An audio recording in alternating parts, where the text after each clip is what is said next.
Hello, everyone. My name is JD Calderon, and this is Indy Comics Explained. Yet again, I brought on another fantastic retailer because that's who we're talking to today, retail. And I'm doing it with Mr. Marvin Wynn. How's it going? You know, I really don't like the weather. It's even worse here in Pittsburgh slash Comicsburg because we live in like a snow globe.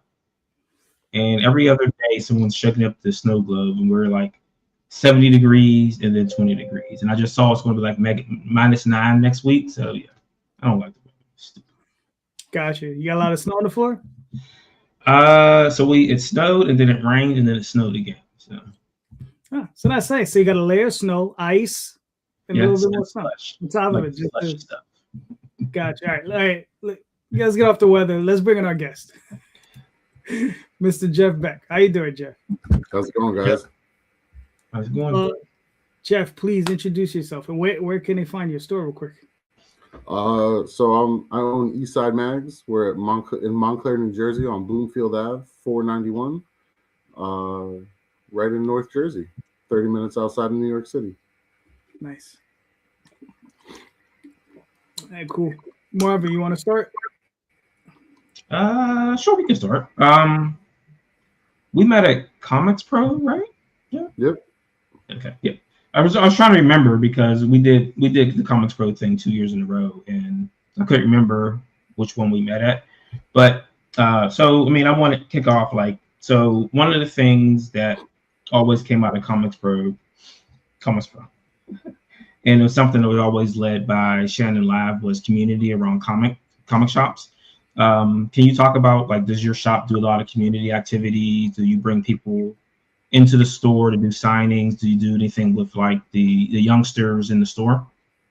I mean, we're probably the most community focused comic book shop around us, at least. We do 3 drawing classes for kids every Saturday morning for 3 different age groups. We do 6 D&D games a week, 4 for kids in a variety of experience levels, 2 for adults.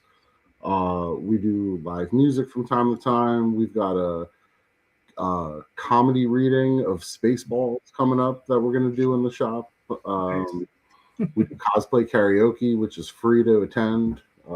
We encourage people to buy stuff when they're there, but just show up in your cosplay or no cosplay and you can sign up and you can sing.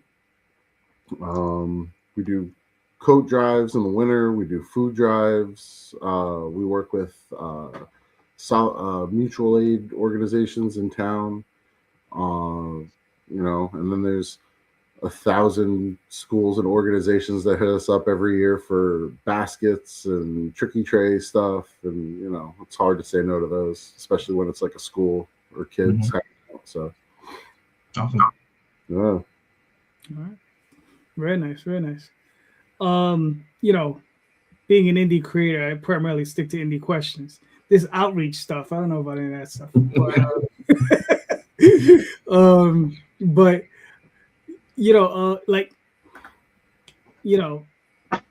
things are weird in the industry right now, right? As far as distribution and stuff. How has that affected you? And what are you seeing? What changes are you seeing in your ordering? Right? Have you seen any sweeping changes between independent and Marvel and DC, that sort of thing? What have you seen on your end? I got to thank COVID-19 for teaching me how to pivot and think on my toes and make last minute changes to things. It was one thing when people started leaving Diamond. It was another thing when Diamond announced bankruptcy. It's a whole nother thing now with Free Comic Book Day being run by Universal, which is someone who I just opened an account with just to see how it kind of goes. But once Diamond kind of stopped doing comics or doing comics fairly, I probably, whatever, they're dead anyway. Lunar and Penguin are our main distributors for comic books, so we go through them. But we'll see how Universal goes. They've had my application. They've confirmed it. I'm just waiting to hear back from a rep.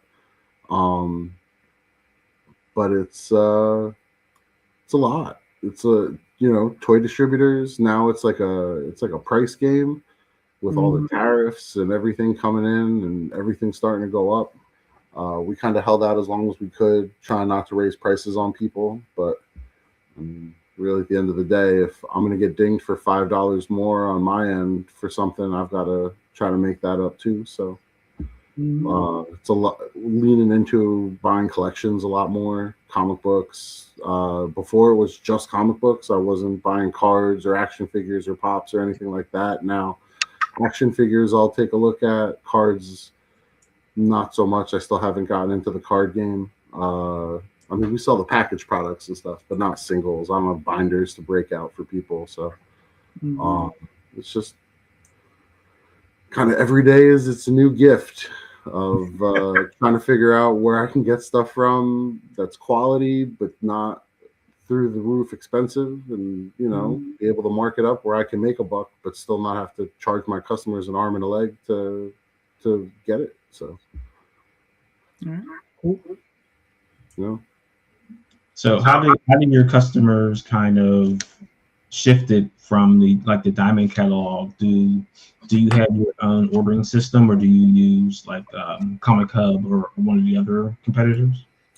We were solid Comic Suite up until Diamond started to shit the bed, and then I said, you know what, like we gotta get off this Titanic as fast as we can because it's not gonna last. And so we ended up going with Comic Shop Assistant. Django and Jeff. They're very cool guys, very helpful. At the same time, I was awarded a grant from the NJEDA, the New Jersey Economic Development Association, who retooled my website and created a Shopify page for me, which was great because Comic Shop Assistant syncs up seamlessly with Shopify. I have a baller web store. I got a really nice looking new website, and yeah, I mean that's kind of where we're at. And it's just it's interesting every day. Now, as far as percentages go, like I mean, the question, you sell indie comics, I would imagine. Oh yeah, big time. All right, cool. Now, what is your percentage? Like, what do you think? Is it like you're selling 15% of your business is indie comics, 10%? Like, what are you looking at? I'd probably go somewhere between 15 and 20.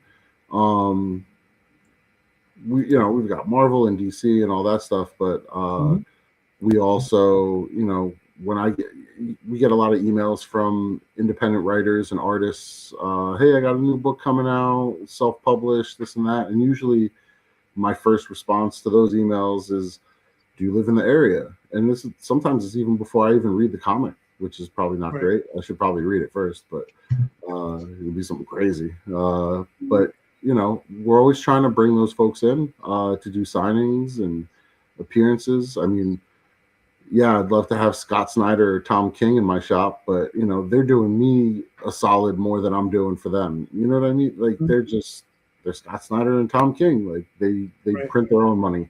But growing up, I was an indie musician. I played bass in a lot of punk bands. Growing up, and you know, we recorded in basements and kind of pressed our own CDs and our own cassettes, and then sold them. So I know what the indie scene is like intimately, and I get it. You guys are out there, you know, on the front lines, making the stuff, trying to sell the stuff. You know, no real corporate backing, no editors, no, you know, real finances other than whatever it is you got in your bank account to make it work. And you know, if I can bring you in and set you up in the back, we can sell 5, 10, 20 copies. I mean, I feel like that's a pretty big win for both of us, because it's you in front of my customers pitching your stuff and, you know, getting copies out there into the public, and it's me putting somebody who's not Chip Zdarsky in front of people. I mean, I'm sure people would love to meet Chip Zdarsky. I would love to meet Chip Zdarsky. I'm sure he's a really nice dude, but but I believe that comics, like music, like everything else, it's an ecosystem. You know, I'm just selling it. I'm not even making anything. You know what I mean? I don't produce anything. Y'all produce it, and then I take it and I put it in front of people, and I hit them with the pitch, and I give them the elevator pitch or whatever, and you know, hopefully I do a good enough job that I can make your book sound good, and people take it and then they read it and go, oh, this was actually really good. Where's issue 2? Oh, I don't know. Let's see the other guy and find out. So what kind of hit did you take on your indie books without Diamond? I mean, I kind of just go direct to the creator. As you know, I mean, if you're talking indie, like just small publisher like Fair Square, or who else? I guess Mad Cave is probably a little bit bigger. These guys right here, those Comicsburg guys. I mean, we like to deal with you guys directly. You know, we don't if we don't have to go through a distributor, then you know, cut out the middleman, put the money right in your pocket, and then get the books right on our shelf. Yeah, that's what we like to hear. We like to hear that because a lot of stores are kind of scared off by the direct sales. They want you to go through a distributor, which is why we were at Diamond. And now that we don't have Diamond, now we're in the mode of we're catching back up again. So we've lost 6 months now of not direct sales, but distribution sales. So we're going to be talking with distributors this week to see where we can get back in. But anytime anyone is like, oh, we'll do direct, we're like, yes, thank you very much, because it's challenging to get not only into these distributors, but then the cut that they take off the top is a killer for us. Yeah, no, that can get a little gross. And I mean, you know, some of these smaller distributors, you know, their payment terms aren't always exactly what retailers are used to or want to see, so it's hard to sign up to those too. And you know, it's just, what is it? It's like a choppy ocean in a storm. You just kind of got to hold on to the mast and weather it out, and then hopefully the sea's calm and everybody's kind of found their footing and we can get back to business. But and then you had like your number one distributor for indies take a dive and create a tsunami. Yeah. Hit everybody at the same time. They're like, crap, this is going to cause us headaches for a year. It's going to be a year before we recover. So it's good to hear that though. But and then I guess I'll just ask the next question, because someone's like, so what's the best way to approach? Like, do you do phone calls, emails? Do you like when people call you on Wednesday? No. I mean, you can it's a tell. I mean, you can see who understands the game and who doesn't understand the game. If they're calling you on a Wednesday, they don't get it. Yeah, we do a warning every time we do the show. Do not call on Tuesday and Wednesdays.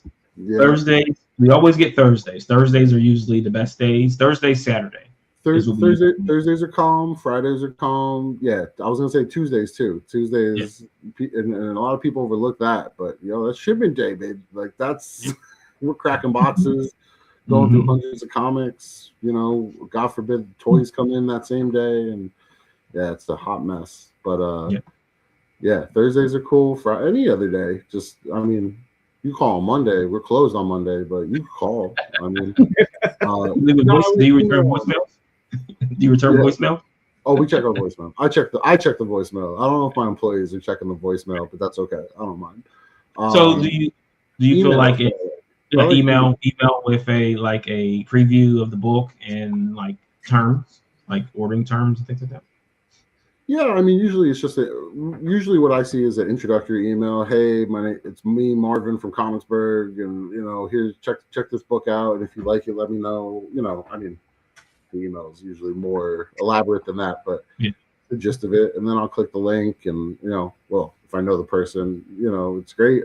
Sometimes if it looks a little sketchy, I might try to skip it, but yeah, and then I get to go through the preview. I get to check it out, and then that's when I usually write back and go, hey, Marvin, are you local to the area? Like, where are you at? I mean, sometimes I get, oh, Pittsburgh. Sometimes I get, oh, Scotland. And I go, oh, that's tough. Like, I want to have you here, but I don't have the coin to fly you out from Scotland. That's not. Yeah. I mean, comics, not, selling iPhones or whatever. So. Right. Yeah. But emails are cool. Emails are cool because I can get to them on my own time, and I usually do a pretty good job. I kind of, before this, worked in like a more corporate environment in New York City, so it's just in my blood to try to get back to people 24 to 48 hours every time as fast as I can. All right. So you hear that? Email, get your point out across, preview. That's how you get it done. And sweet talk me, baby. Like, don't send me like a, hey, blank. Why I got a comic book, like, throw my name in there, like, make the effort, hey, Eastside Mags, like, check out our Instagram, you can find my name, it's not a secret, hey, Jeff from Eastside Mags, like, sweet talk me, make a little love, like, take me out to dinner, and maybe give me like a nice drink to start off, something smooth but not crazy. Right. Make me feel like you're sending this to me, not the 100 other comic book stores in the area that I know you're sending it to also, which I don't blame you for. But I just like to feel a little special every once in a while. That's all. Okay. That's funny. When you buy books directly from individuals, do you like them signed or unsigned? Like, what's your preference? I mean, I try to get them signed. I think people like signed stuff, especially if it's an indie thing. Because, I mean, here it is. At the end of the day, the indie stuff is great because you never know. And it's a gamble. Like, you could have a new book out, and I could tell people, you got to come out and check out JD Calderon. He's got this new book. It's about ninjas taking over banking software in the future, and then some time travel stuff happens. It's wild, but like you don't know 5 years from now, 10 years from now, 3 years from now, someone could pick up your book and be like, hey, you ever thought about writing Batman? And the next thing you know, JD Calderon's writing Batman. And now but you got this ninja indie banking book that he put out with his signature on it that feels good, like, because now, like, in the music scene, it's like, oh, I've been listening to them since before they were, well, now I'm gonna date myself, before they were on MTV, before they were on the radio. I was seeing them in clubs with like 100 people, and now they're filling stadiums. And comics is the same thing, man. Like, people love, I got Scott Snyder's first Batman, Black Mirror, signed by him, and I mean, I think the signature helps to push the book, especially when it's an indie, because it's got a personal touch. Right. People like that stuff. Oh, that's cool. Yeah, I wonder where Battle Pope goes for these days. Yeah. The early issues. The early number, Battle Pope 1. Right, Battle Pope 1, black and white. Yep. Yeah. Now, one of the things I see that's huge out there is those blind bags. Oh, yeah. So what are your thoughts on that? I mean, because I see some indie guys getting involved. I see, obviously, Marvel and DC are in it, IDW, a couple of those other companies. Like, what are your thoughts on the blind bags? I like the idea, but I did FOC today, and I think Dynamite had 3 different titles with blind bags. I like Dynamite a lot. A good friend of mine works for Dynamite. I won't name drop him, Jeff, but he's a good dude. Dynamite's got a lot of covers, man. Like, when you start getting cover R, cover S, cover T, double Z, ZA, ZZ, ZZAA, BBYOB, like, it's a lot, and it's like, do we really need all those? Do I need Bjorn Barron's cover, and then the black and white version, and then the trade dress, and then the non-trade dress, and then the non-trade dress in black and white, and then the trade dress, non-trade dress in black and white. You know, it's like, what are we doing? Like, why? And then on top of it, 3 different books with blind bags. I mean, I like the idea. I think it's great. I think that it's a nice little twist on the industry that they haven't really done before. But I mean, like everything else that comic book industry does, everybody's going to jump on it. Like the second they did, what was the first one they did? Was that Battle Beast? I think Image did the Battle Beast blind bags. That was kind of the first one. Yeah. And I definitely underordered that one. I did not initially think that it was going to be a thing. Blew through those in a day. I don't even remember how many I bought, but it definitely wasn't a lot.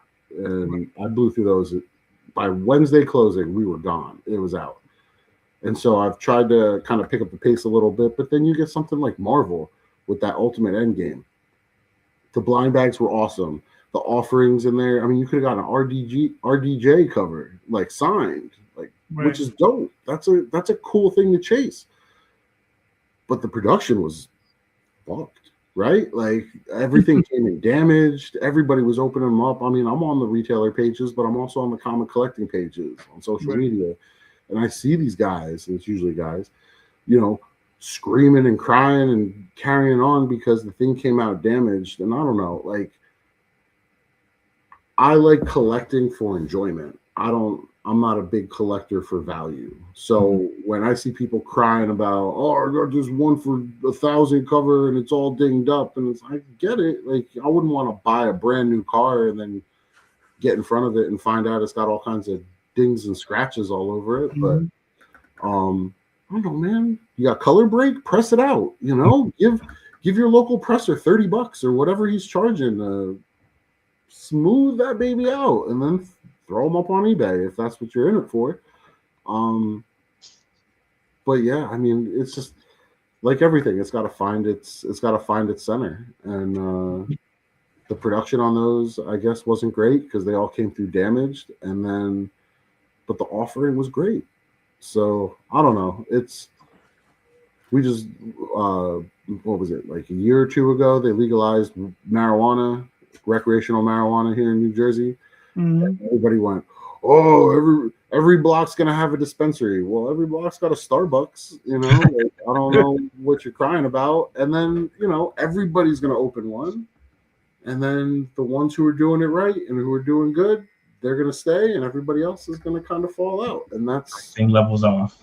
Yeah. So the blind bags are gonna be the same thing. You know, you just gotta kind of bite down and bear for it, and okay, everybody's gonna do a blind bag. Some people are gonna do a blind bag for every title they put out, like Vampirella and Darkwing Duck and whatever, man. Like, right. I mean, all that does is itch someone's gambling thought process.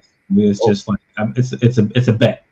Yeah. And I did see one store said they wouldn't do returns, only exchanges. So they said when Marvel re-releases the books to them undamaged, then they could come in and exchange it, but they said no return. They said once you crack that bag, it's yours. Yeah, I mean, I had 2 people who even said anything, and we bought, what was it? I mean, at least 40 to 60 blind bags for Endgame, which is way more than usually I get in cover A for a lot of titles, not counting absolutes. Because that DC Absolute line is fire right now. They're killing it. And Batman and Amazing Spider-Man. Those are probably the books that I order in the largest quantities. But we got at least 40 to 60 Ultimate Endgame blind bags and sold through those, no problem. But there was one guy who heard one of my employees having a conversation with the dude about them being damaged or whatever. And the guy came back and he was like, yeah, I went to the diner down the block and I opened mine up, and yeah, mine was all dinged up too. And that was it. He wasn't looking for money back. He wasn't looking for any kind of refund or I want you to tell Marvel I'm super fucking pissed. Like, you know, it wasn't all that. It's just he overheard the conversation and he came back to verify. Like, yep, I bought this one, It was definitely damaged. Like 14, 15 dings in the spine, and it stinks. But he was like, "What am I going to do?" And then I had one other customer who reached out and was like, "Listen, if they're doing any kind of buyback or refund or exchange type thing," he goes, "I bought one. It was real dinged up. I'll give it to you if you want it. If they're doing a refund thing." So I reached out to Penguin. Penguin said, "Reach out to customer service." Customer service said, "Yeah, how many you got?" I said, "One." They were like, "Okay, we'll give you the credit." Like, "You want me to mail it back?" They were like, "For one? What?" Like, the email spoke to me. I was like, "Holy shit!" Like, they were like, "Get out of here, dude! Like, we're gonna ship us one comic back. Like, fucking keep it." And it turned out it was a cover A. It wasn't even an incentive. He got cover A in the block. Wow. So we're gonna chop it up and make buttons out of it. So it'll be fine. There you go. At least you get some use out of it. Yeah. I was gonna also ask, like, because I find it fascinating, the whole cover thing. Because on my Kickstarters, I offer alternative covers depending on the book I'm doing. Like this book here, the Oswald Chronicles, I do cover A, cover B. That's it. And then I have my other title, Dreamweavers. I do Magic's Grace, whatever. I do about 6 covers on those, right? And I do like nude variants. I do the whole, girly thing, whatever. But in your store, like, what do you have customers that just come in and they're like, okay, let's say he's Space Ghost, right? And they're like, I'm gonna get all the variants of that. And is that something that you see a lot of, or is it like, do they pick like one specific title and just buy all those variants, or do you see them like picking and choosing, like I say, okay, I like this cover, I like that cover from various titles, like, or is obviously gonna have various people, but I'm just curious, like how just that mentality, like what, because when I was a kid, we didn't have that. We just had the one issue and the one cover. We just picked it up and that's all we had. Now it's like, how the hell do you choose from the 40 covers available? I mean, it's a mixed bag. I got some guys who they're regulars and they let me know, like, I like Scotty Young, I like Peach Momoko, I like Bjorn Barons, and it's like, okay, so if I order a book, if I'm ordering a book and I see that Barons did a cover for it, like, because you said Space Ghost, right? Barons does a lot of stuff for Dynamite, so if I know Barons is doing a cover for Space Ghost, I'll make sure I get at least one and I throw it on the shelf because I know this dude is going to come in on Wednesday and he's going to look and maybe he sees it and maybe he doesn't. And then some people come up to me with lists and they go, "Hey, there was a Stoko, I wanted to get the Stoko cover for Orphan and 5 Beasts, but it looks like you sold out of it. Can you still order it for me?" And I guess some people, like me, when I was a teenager and they started doing all the variants, my personal comic book collection was like real disjointed because I go in to get Amazing Spider-Man and I'd see that there would be 3 different covers besides cover A, and I'd go, "Oh, I guess I'll just pick whichever cover price variant is here that looks the coolest." So like, I've got one issue where it's cover A, I got another one that's the next one's cover C, the next one's cover D. Like, they don't match up. Like, and even if they were connecting variants, I didn't realize it until it was too late. And I never really went. I was whatever. I'm not going to go and chase down the missing connecting variant for this 4-part whatever it is. So, I'm not against variants. I am against having enough variants that you got to use all the letters of the alphabet and then start doubling up on them. Like, that's excessive. It's cover A and cover AB. Yeah, like, I mean, was this an eye exam or are we buying comics? Like, what are we doing? So, you got 2 covers, that's cool. You got 6 covers, that's fine too. But, when you start getting into double digits, 12, 15, 26, that's a lot of covers. It's a lot of covers. And that's that's got to be a lot of overhead. Like, what are you paying all these? I mean, yeah, it's really like, what, like 5 or 6 artists? And then it's the regular version, the black and white version, the no words version, the no words version in black and white, and then it's like, it's like 8 different copies of it, of the same cover. And then you start going, well, how many people are going to buy this cover? And how are they going to want the regular version, the black and white version, the non-black and white version, the blue pencil version, the red pencil version, and it just gets to be a lot. So I think one area that we really excel as a shop is customer service, man. Like we love what we do. We love this stuff. We live in it. We breathe it. We brush our teeth with it. Like we love comics and we go talk about it all day. And so people who know us know that they can come up and go, hey, Null #1 came out, but I didn't see this cover. Is that something you can order? And we'll take a look. And if we can order it for you, we'll do it. It's no big deal. I don't know. I hear a lot of stories that, they don't like doing that kind of stuff. And I don't know if it's a bother for them or it's the extra work or they're just not that interested in taking your money. But I mean, if I can order it for you, no problem. I've heard that from a bunch of people where they were like, "Oh, I tried to get your book in the store. He wouldn't order it." And like, why wouldn't you not want to order something if someone's going to give you money for it? Yeah, like, it's just strange to me. So I mean, we just had, what was it? Let's say Sunday. Yeah, yesterday we had Tom Pescator. He's from Philly. He drove all the way up from Philly. He sent me an email, PDF, everything that we just talked about. And I looked at it and I was like, oh, this is kind of cool. Like, and it was a graphic novel. It wasn't even a floppy. It was a straight up graphic novel. And I was like, Philly, huh? I was like, would you want to come up for a signing? I know it's like a 2-hour drive, but he said yes. And he came up. I mean, I think yesterday the weather was kind of shit. So where our store is at, it's everybody in town's like Chicken Little. If it's falling from the sky, they're like, oh, we're gonna stay inside. I can't go out there. There's fucking snow or rain or hail or pigeons, whatever. So we didn't sell quite as many copies as I was hoping, but I mean, Tom was a cool guy. We got to hang out a little bit. We got to talk about punk music and the industry, comics industry, and just growing up and being kids in like the 80s and 90s and getting beat up after school for reading Spider-Man. And now those same dudes are bringing their kids into my store going, yeah, Dad read Spider-Man when he was in middle school. And I want to be like, no, Dad had his foot on my neck while I was trying to read Spider-Man. That's who your dad is. But, I don't say all that. But it's funny how now it's mainstream and now it's like, oh man, did you see the new Avengers movies coming out? Oh, look at these teaser trailers. But when I was a kid, you got called all kinds of names. You got beat up, caught hands after school just for having a Batman comic folded up in your back pocket. Like, it wasn't considered to be a cool thing back then. It's amazing how things change when things make billions of dollars. Yeah, right. But I don't know. I don't.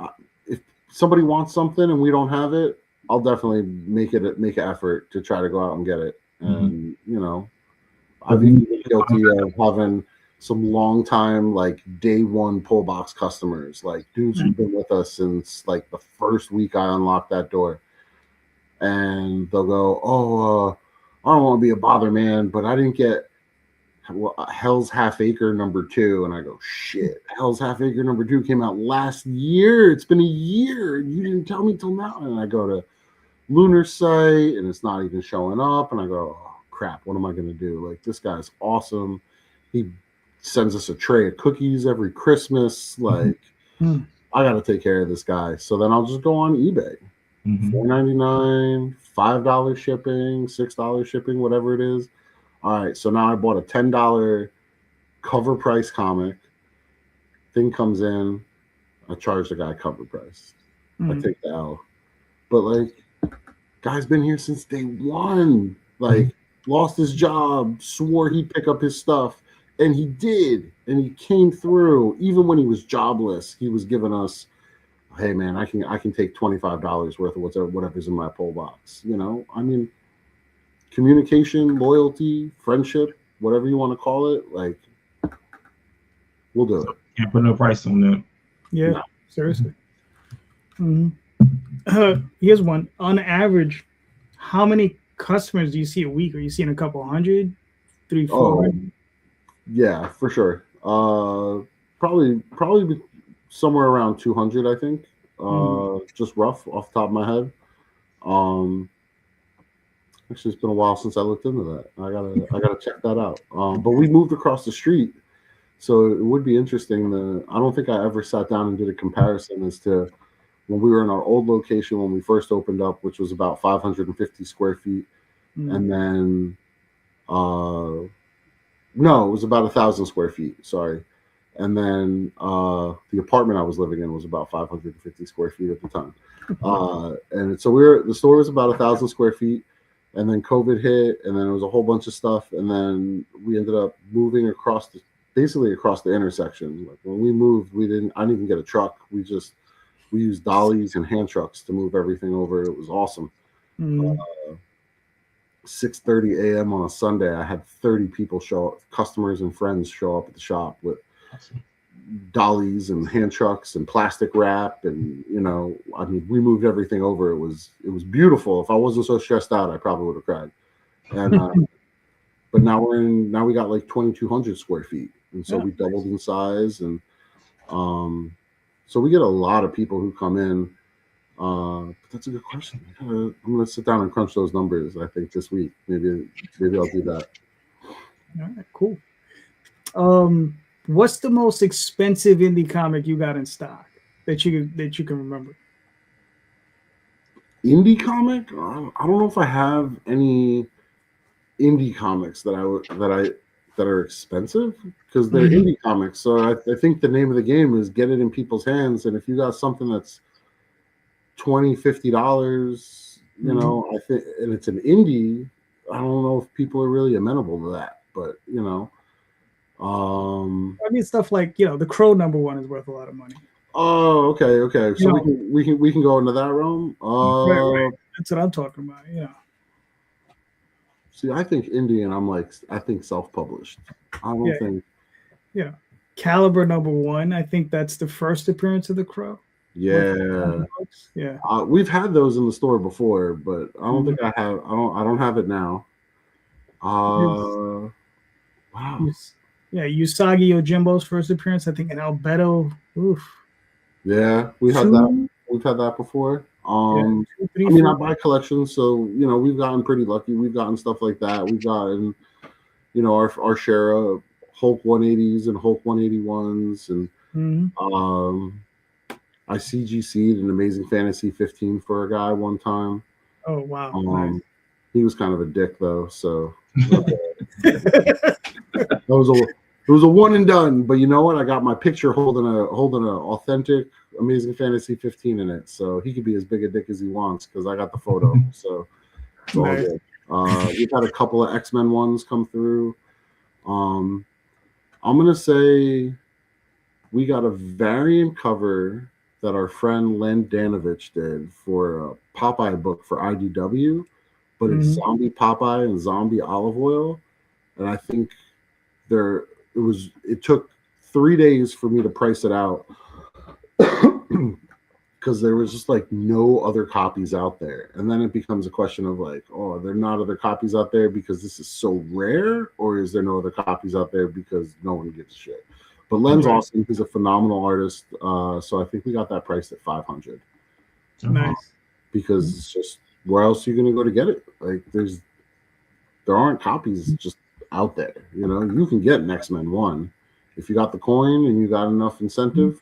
You can go out there and get one today, even right now while we're talking. But this book's harder to find, so that's probably the highest price. I guess what I would call indie, even though it's IDW. All right, cool. Marvin, you got anything? No, go ahead. You're good. All right. Oh well, here's another one. Manga, like big. Are you selling any out of your shop? Yeah, I don't read a lot of it. It's intimidating. I don't know. Like I could read 600 issues of Batman, but you give me 125 volumes of One Piece, and I go, well, nope, I'm good. Nice. So I don't know too much about the content itself, other than solicitations I read and book descriptions and what I get from customers. But we sell it.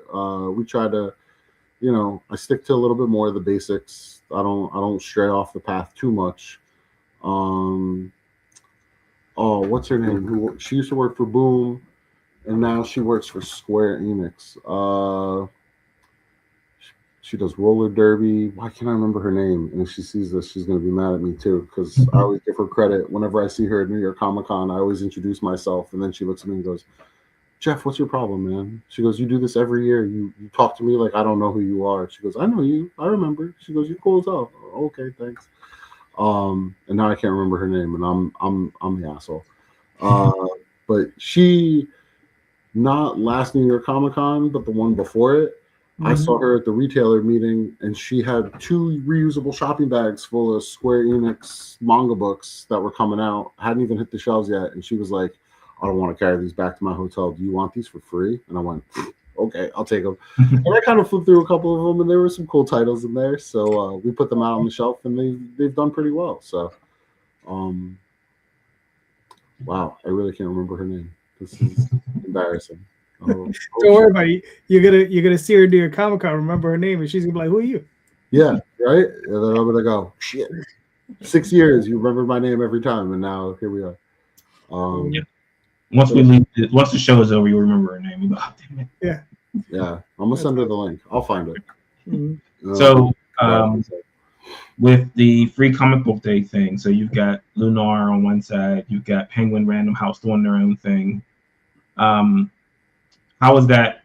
How do you think that's going to work for you with having 2, like, not competing, but kind of 2 sources of books for the day? I mean, they're both shooting balls at the same basket. Like, I don't.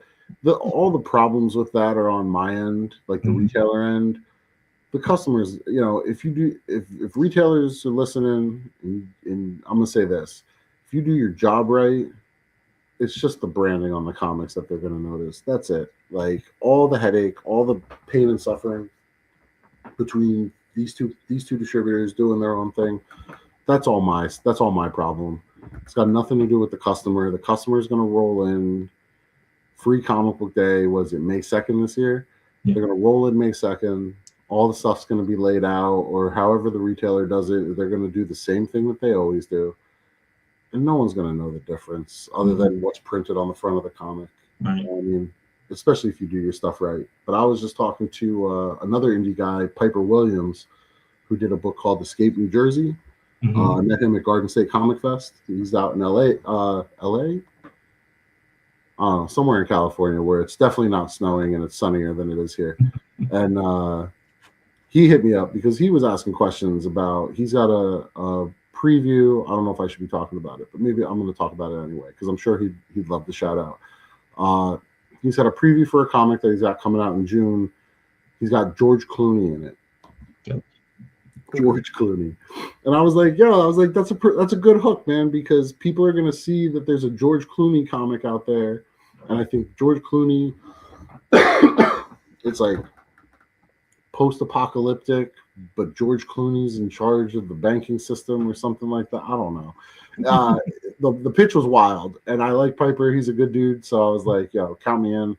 We'll take copies on." But he's going to do a preview for Free Comic Book Day, and I think he's trying to charge like a couple of cents per copy to retailers just to cover printing costs or whatever. But he had a bunch of questions about, what's the best way to get in touch with retailers, and how do you do your ordering, and how many copies do you get, and stuff like that. And so we were just chopping it up on my way home from the shop today. But I think that's also, I like to do that. I like to order from Lunar. I'll order from Penguin. We'll put all the stuff out. But if there's indie stuff too, people got indie free comic books or whatever to put out. I'm always happy to do that too, because it always makes my Free Comic Book Day just a little bit different than this guy 2 towns away or this guy 3 towns up north. Like, it separates us from the pack, and I like that. So how did you participate in local comic shop day? Local comic shop day is a little tougher on my end. I want to do it. I've done it. I did it a bunch of years in a row. I just don't get the crowd for it. I don't get people coming in. I try to promote it. Hey, check out these cool variants. Hey, it's local comic shop day. That and what's the other one? It was like 24-hour comic creating day or something like that. I love that idea, but I don't get anybody, and it's tough. Like, I can promote it, I can talk it up, I try to do different things, but at the end of the day, if nobody shows up, it's not really 24-hour comic creating day, and I just lock the door and I come home like regular, you know? But I like the ideas. I just don't know if the marketing, maybe it's my problem. Maybe I'm the one who's not marketing it right, you know? I think it's going to take time for that thing, because it was a kind of a stop-start thing. And now that they kind of went all in with it last year, and I thought they did a pretty good job. A lot of stores had a lot of stuff going on, and we did a book for that day. But yeah, I can see like other stores struggling with that because people aren't used to it. Like, once it has to be something that, like, Free Comic Book Day is something that's ingrained in the brain. Like, people say, oh, first Saturday in May, free comic books, we're going to the shop. Local comic shop day. What the heck is that? I never heard of that before. When is that? Oh, it's in the end of September. Wasn't it in October before? Well, and I think what does local comic shop day a disadvantage as compared to free comic book day is the free. Yeah. I mean, when you promote free comic book day, I mean, you could promote free dirty diaper day. People will show up. Like, it's free. People are like, and then because every year it doesn't matter, and you can ask any retailer, and if they tell you they don't get this question, they're probably a fucking liar. But I get people who come in, and, I get hit with the old dad joke, and they go, "Oh, it's free comic book day, so I could just pick whatever I want and it's free." Yeah. No, dude. Don't make me embarrass you in front of your kid. Like, it's not how this works. It's not just come in and take what you want. This isn't. We're not rioting and setting my store on fire today. Like, come on. Just here's the free table. Everything else is on a discount, pretty much, and support us. And to most people's credit, I don't think a lot of people realize that the free comics are actually bought by us. So they think we get it for free. So what's the big deal? But no, it's like $3, $5, $7.50, $9.50 for a pack of 10, 25, whatever it is, and and then we're going, here, take this gift for me for free. And the local comic shop day, I think it's a different vibe. I think it sends a different message. And like I said, maybe it's just me. I think maybe I'm just not promoting it right. And that's definitely something I could probably do better on. But I mean, it's not built like like you said, it's not saying that it's a free comic book day, but it's someone ingrained in that. But it's another celebration day for comic shops, and I think that maybe this year there'll be better promotion for it. I think everything got started a little late in the game because they didn't even pick a date until like it was almost time for it. So I don't know the right answer for this because it's something that has to build itself over time. Like Free Comic Book Day wasn't something that just overnight was a sensation where it's like Black Friday for comic shops almost. Yeah. Well, and I think as much shit as I'll talk about Diamond, because they definitely didn't do things well or the right what I would think would be the right way. That was one thing that they definitely had a button on was Free Comic Book Day. I mean, it was centralized, it was unified, it had one direction that they were pushing everything in. They had that locked up, and I think staggering the books got a little dicey at one point, but I mean, I was definitely glad not to get 40 boxes one day in like April. Have to go through, okay, these 10 boxes are our weekly shipment, but these other 30 boxes are full of free comics that I now have to go through today so I can report damages or missing stuff and get back to Diamond. But I don't know. I think they had that locked up really well, and I don't think either Lunar or Penguin or even Universal, I guess, has it locked up like that. But we'll see. Yeah. So we're going to see what's going to happen. It's going to be interesting to see how they pull it off. Yeah, for sure. Here's one for you. Do you prefer getting trades or single issues from indie publishers? I don't know if I have a preference. I mean, I think it's just, you're making it. So, I'm here to help sell it. I mean, I think price point also comes into play. If it's a single issue that you're selling for $10, that's a harder pill to swallow for the average customer. I get it, but I think I have intimate knowledge of how the industry works, and I know that, if you're getting 100 copies of something printed, that's going to be one price. If you're getting 1,000 copies printed, it's cheaper per copy, but you're still putting out more money. And then it's, okay, are you an indie creator who has the coin to get 1,000 copies made? Maybe you only have the coin to get 100 copies made. So, I get it, and I don't have a problem if you come in with your indie comic and it's $10 a pop, but the customer doesn't get it because they don't see all that back end stuff. And so then it's, all right, we really got to sell it to them. Like, we got to make them think that this is going to be the best $10 they're ever going to spend in a comic shop ever. And then some people, like this guy Tom yesterday with his Junction, it was called Junction Jones and the Corduroy Conspiracy. He called it a cyber folk punk graphic novel, which I never even heard of. But it's cool. It's a good read, and it's a trade. It's a full-blown graphic novel. He said it came out in single issues a while ago. I think it was Scout. I could be wrong. But now it's collected, and that's what he's slinging. And he said, I think he usually does 25 at shows, but if he's here in the comic shop, like we'll sell it for 20. And we sold a couple. I mean, we did pretty well considering, like I said, it was snowing. It was snowing yesterday over here, and the weather was crap, so there wasn't a lot of foot traffic, not a lot of people coming out just to kind of hook them. Because when we do signings, we promote it, obviously, put stuff on social media, but then we get a lot of people just walking in. They see a comic shop, they see Spider-Man in the window, they're like, "Oh, let's go check this out," and then we greet everybody, we give it a couple minutes, we ask them if they need help finding anything. Whether they do or don't, we go, okay, no problem. By the way, if you get a chance, special guest in the back, right there at the table, and you won't be pointed at the dude, everything, or her, if it's a her.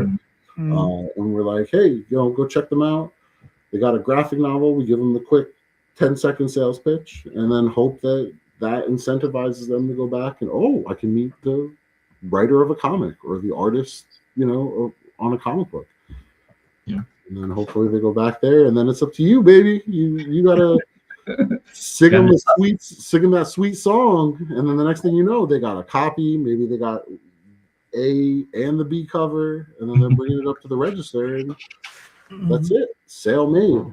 Yeah. All right, let's get the next one. Do it again and again and again, and then hopefully I'm cutting you a check for 20 copies sold, 50 copies sold. 4 copies sold, maybe. I don't know. It depends on the day. What's the percentage that you're looking for when you do direct sales with indies? I mean, I usually try to shoot for 50-50, but I get it. Like I said, I was an indie musician.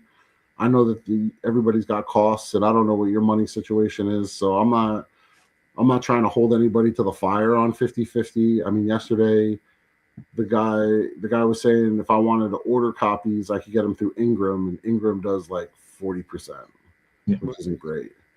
So I was like, listen, man, you want to bring copies, and then we can do 60-40, 60 for you, 40 for me. And he said, okay, I can do that. And I mean, if he's driving up from Philly and he's got copies to bring, I'd rather do that, because then that's money going into his pocket.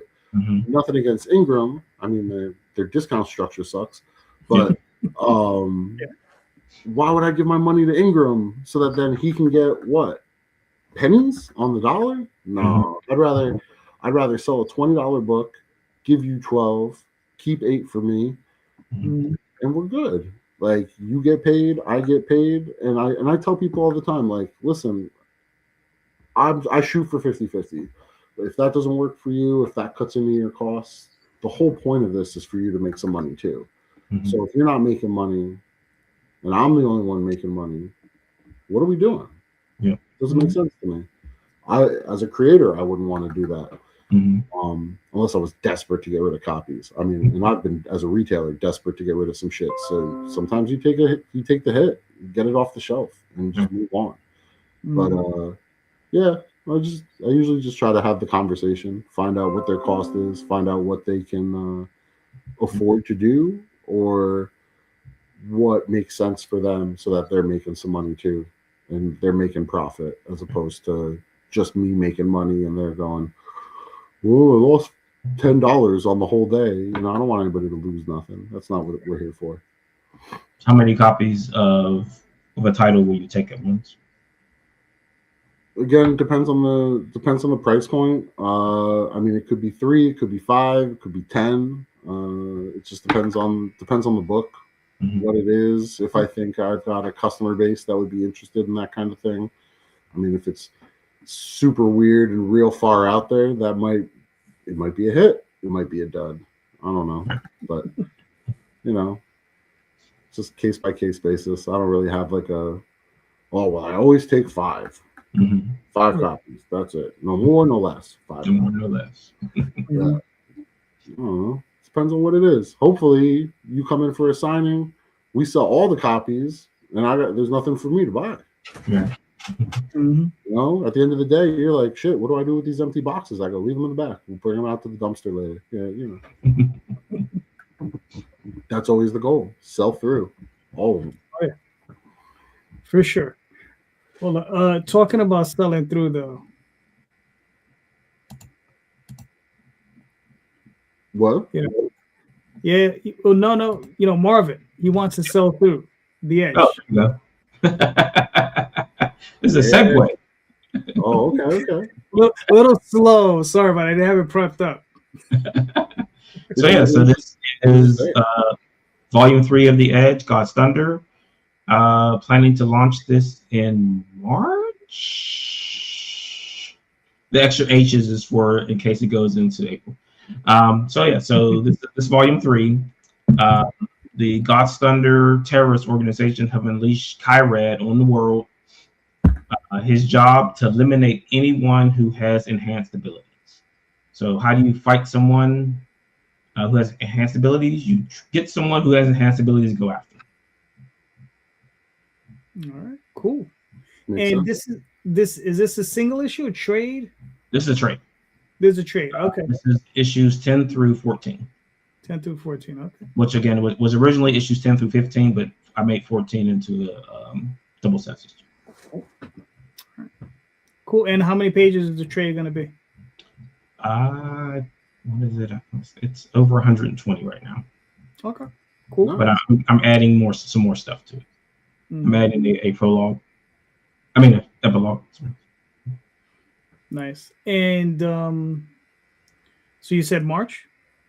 March-ish. Yes. March-ish? Yeah, March-ish. Ish. And it will also be the trading cards that we're doing will be part of that. All right, cool. All right, gentlemen, we made it to the hour.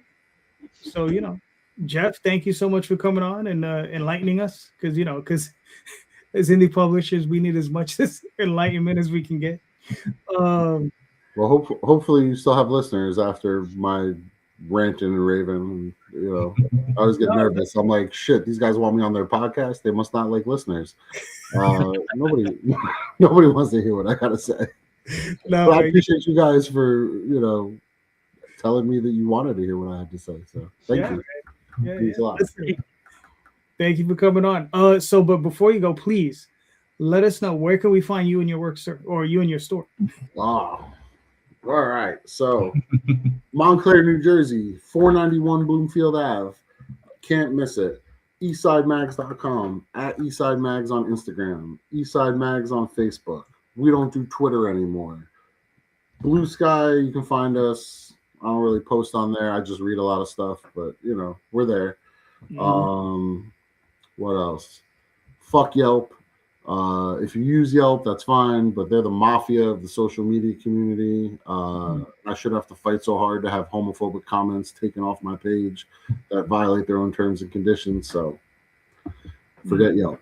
Google Maps. You can find us on Google Maps. You can find us on Waze if you use that for your GPS. But eastsidemags.com, we got an online store. You can buy stuff from there. We're constantly uploading more things as they come in. We're going through our inventory and uploading all that stuff too. We're only about 4 or 5 months into having a Shopify page, so bear with us. But we're getting stuff up there: action figures, toys, statues, comics, new, old, regular, giant size, you name it. We're getting it up there. And who knows? Maybe we can get Marvin to come out from Comicsburg and hang out with us on a Saturday afternoon. So that'd be books. We'll talk to the team. JD's in Queens, you said? Queens isn't far, man. We could do it. Yeah, I know. Yeah, JD's in Queens. I'm in Pittsburgh. Yeah.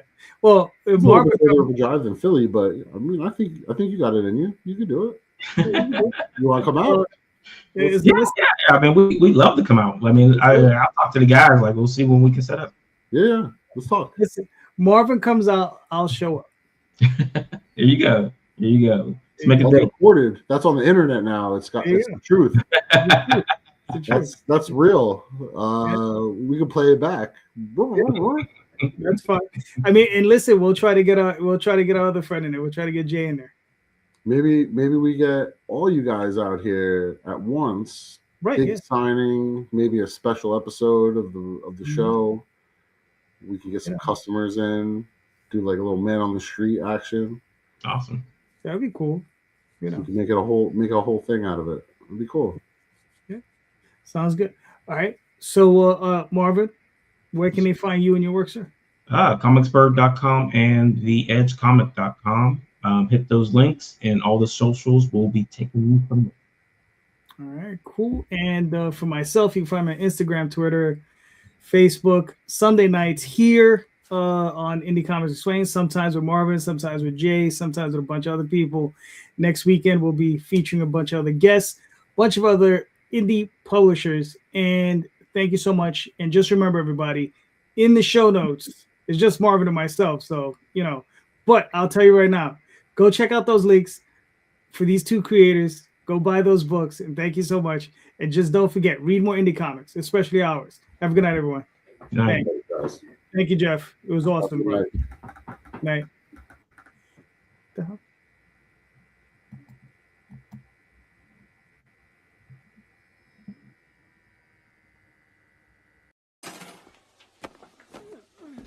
Fuck you, fuck you, fuck you. You're cool. And fuck you, I'm out.